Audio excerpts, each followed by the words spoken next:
नमस्कार, बहुत स्वागत है आपका। आप देख रहे हैं किस्मत कनेक्शन और मैं हूं आपके साथ शैलेंद्र पांडे। आज हम बात करेंगे सावन के दूसरे सोमवार की और आपको बताने की कोशिश करेंगे कि सावन के दूसरे सोमवार पर फूल और पत्तियों के माध्यम से आपकी मनोकामना कैसे पूरी होगी। सावन का दूसरा सोमवार किन मामलों में खास है और किस तरह पूजा उपासना की जाएगी, इस पर चर्चा करेंगे। लेकिन सबसे पहले गुड लक।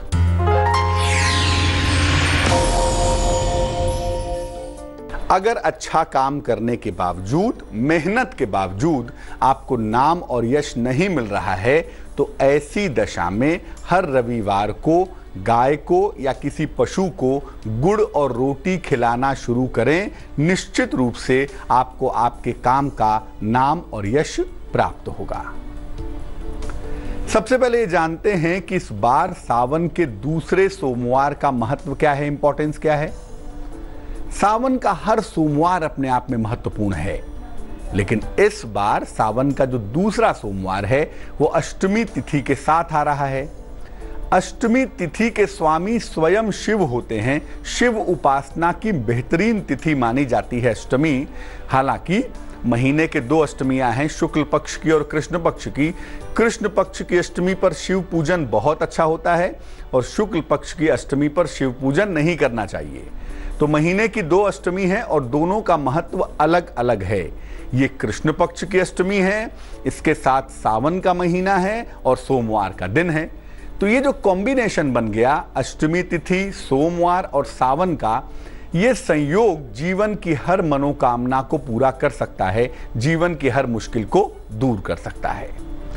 इस दिन उपवास रख करके, व्रत रख करके शिव जी की पूजा की जाए और मंत्र जप किए जाएं तो आर्थिक और पारिवारिक समस्याएं भी दूर की जा सकती हैं। एक तो सावन का महीना, दूसरा सोमवार और तीसरा अष्टमी तिथि का जो संयोग है उससे फायदा जरूर होगा। अगर संतान से संबंधित कोई समस्या है, चाहे संतान प्राप्ति की हो या संतान के उन्नति की हो, उसके व्यवहार की हो, उसके स्वभाव की हो, तो उसको भी दूर करके इस दिन पूजा उपासना से विशेष फायदा लिया जा सकता है। और अष्टमी के दिन यानी सावन के सोमवार की जो अष्टमी आ गई है, इस दिन शिव जी की पूजा प्रदोष काल में अगर किया जाए तो इसके परिणाम बहुत ज्यादा अच्छे होंगे। चर्चा को आगे बढ़ाएंगे। फिलहाल जान लेते हैं मेष, वृष और मिथुन राशि का राशिफल।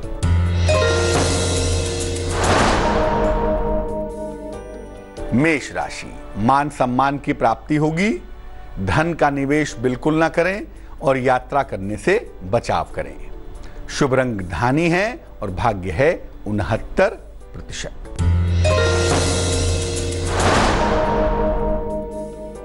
वृष राशि, संतान प्राप्ति के योग बन रहे हैं। रोजगार में मनचाही सफलता मिलेगी। मन आपका प्रसन्न रहेगा। शुभ रंग हरा होगा और भाग्य होगा 50%।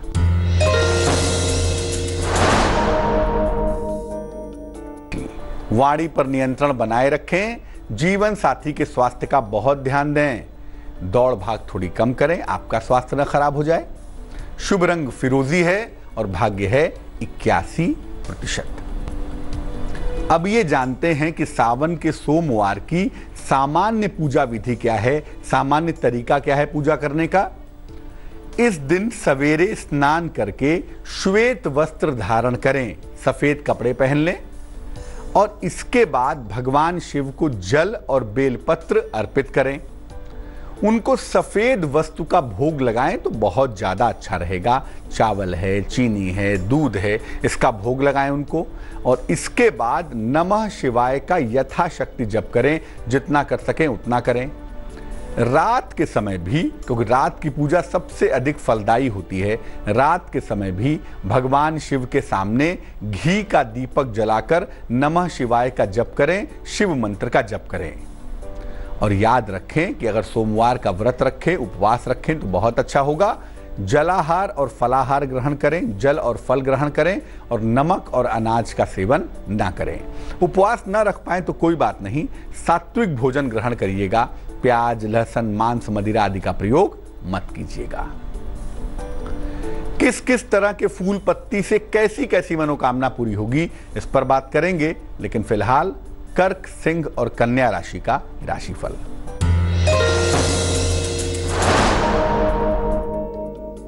कर्क राशि, समस्याएं आपकी हल होंगी, धन की प्राप्ति आसानी से हो पाएगी, मान सम्मान बढ़ता हुआ दिखाई देगा।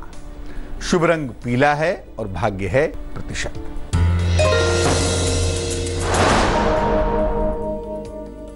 सिंह राशि, उच्चाधिकारियों से आपको सहयोग मिलेगा, संतान पक्ष की उन्नति होगी, नया वाहन आप खरीद सकते हैं। शुभ रंग लाल है और भाग्य है 89%।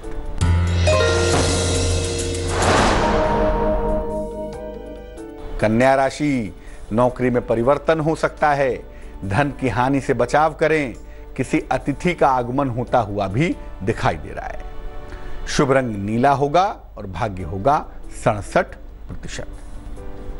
अलग अलग मनोकामनाओं के लिए सावन के दूसरे सोमवार पर फूल और पत्तियों का प्रयोग कैसे करेंगे, इस पर बात करेंगे। लेकिन फिलहाल आपका सवाल।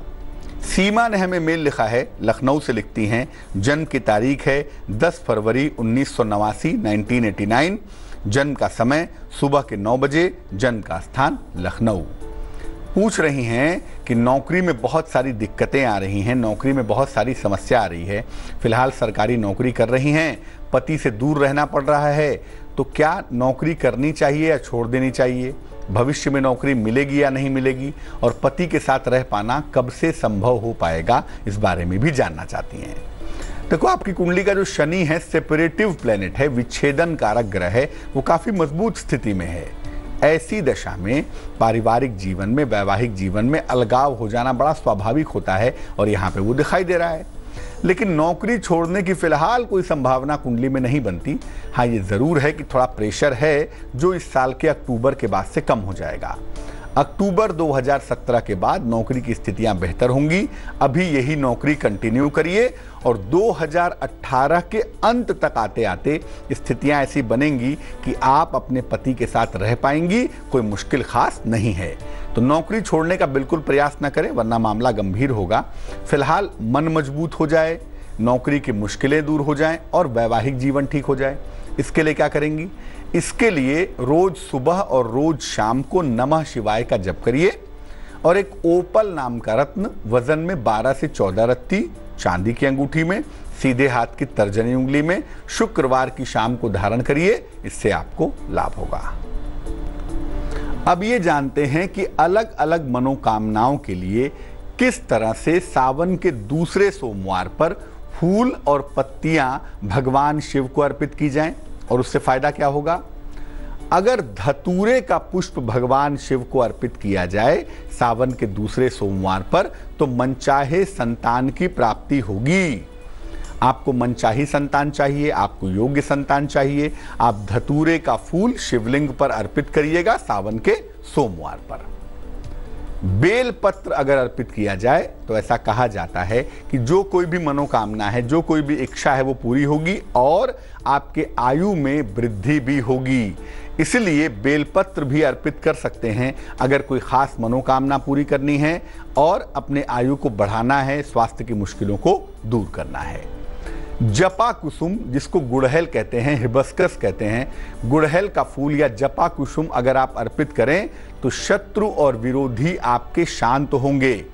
शत्रु ने परेशान कर रखा है, आपके विरोधी बहुत हैं, आपके लिए समस्या पैदा कर रहे हैं, तो सावन के सोमवार पर गुड़हल का फूल शिवलिंग पर अर्पित करने से ये मुश्किल दूर हो जाएगी।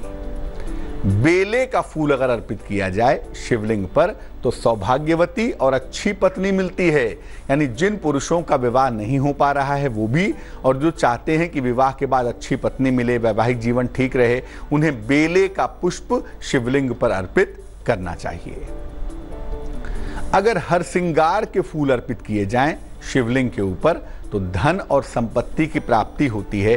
सावन के सोमवार पर हर श्रृंगार के फूल, छोटे छोटे से फूल होते हैं, बड़े महकते हैं, ये ढेर सारे फूल अगर शिवलिंग पर अर्पित कर दिए जाएं तो धन और संपत्ति आसानी से प्राप्त हो जाती है। शमी के बारे में जानते हैं। शनि का पौधा है, छोटी छोटी इसकी पत्तियां होती हैं। अगर ये शमी पत्र अर्पित किया जाए, शमी के पत्ते अर्पित किए जाएं शिवलिंग पर सावन के सोमवार के दिन, तो पापों का नाश होता है, गलतियों का प्रायश्चित होता है और व्यक्ति को मोक्ष की प्राप्ति होना निश्चित हो जाता है। फूल और पत्तियां अर्पित करने के दौरान एक बात का ध्यान रखिए, केतकी का फूल भगवान शिव को अर्पित नहीं कर सकते। और चूंकि केवड़ा जल जो है वो केतकी की प्रजाति से ही बनता है, इसलिए केवड़ा जल भी भगवान शिव को अर्पित नहीं कर सकते।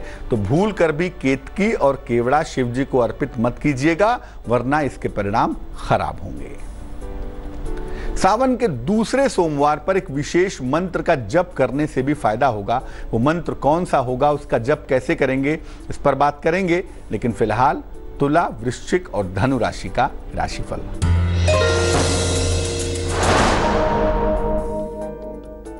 तुला राशि, पुराने संबंध आपके फिर से शुरू होंगे, फिर से बेहतर होंगे। संपत्ति आप खरीद सकते हैं। दिन आपका बेहतर बीतता हुआ दिख रहा है। शुभ रंग गुलाबी है और भाग्य है 78%।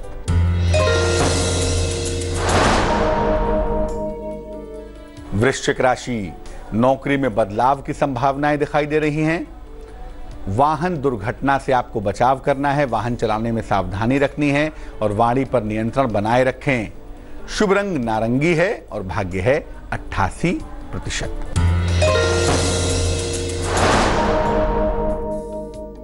धनु राशि, महत्वपूर्ण निर्णय जो भी आपके हैं उसे टाल दें, मान सम्मान पर ध्यान दें और आकस्मिक रूप से आपके खर्चे बढ़ रहे हैं उसमें सावधानी बनाए रखें।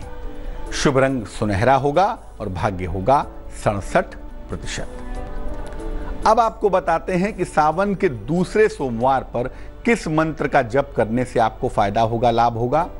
जो मंत्र है स्क्रीन पर नोट करें। मंत्र है ईं क्षं मम औं अंग। ईं क्षं मं औं अंग। शिव पंचाक्षर के बाद बहुत ताकतवर मंत्र मानते हैं इसको और शिव उपासना का ब्रह्मास्त्र है। इस मंत्र का जप सावन के दूसरे सोमवार पर आप कर सकते हैं।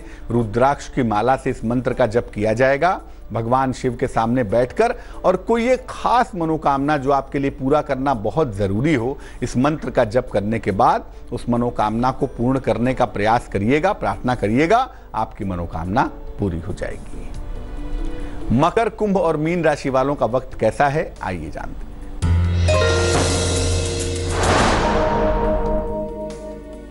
मकर राशि, मुकदमे में आपको सफलता मिलेगी। स्थान परिवर्तन के योग बन रहे हैं। दौड़ भाग लेकिन बढ़ सकती है। शुभ रंग भूरा है और भाग्य है 54%।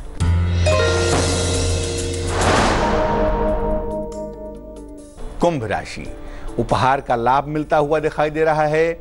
मान सम्मान की प्राप्ति होगी। किसी महिला का सहयोग मिलता हुआ भी दिख पाएगा। शुभ रंग ग्रे है और भाग्य है 40%।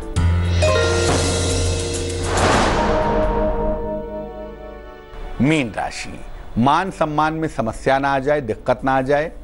सेहत का बहुत ध्यान रखिए और प्रेम के कारण तनाव ना हो, इसका भी ध्यान रखिए। शुभ रंग सफेद है और भाग्य है 90%। तो आज हमने बात की सावन के दूसरे सोमवार के बारे में और आपको बताया कि अलग अलग फूल और पत्तियों के प्रयोग से किस प्रकार से आपकी मुश्किलें सावन के दूसरे सोमवार पर दूर हो सकती हैं। अब जान लेते हैं क्या है आज की सलाह।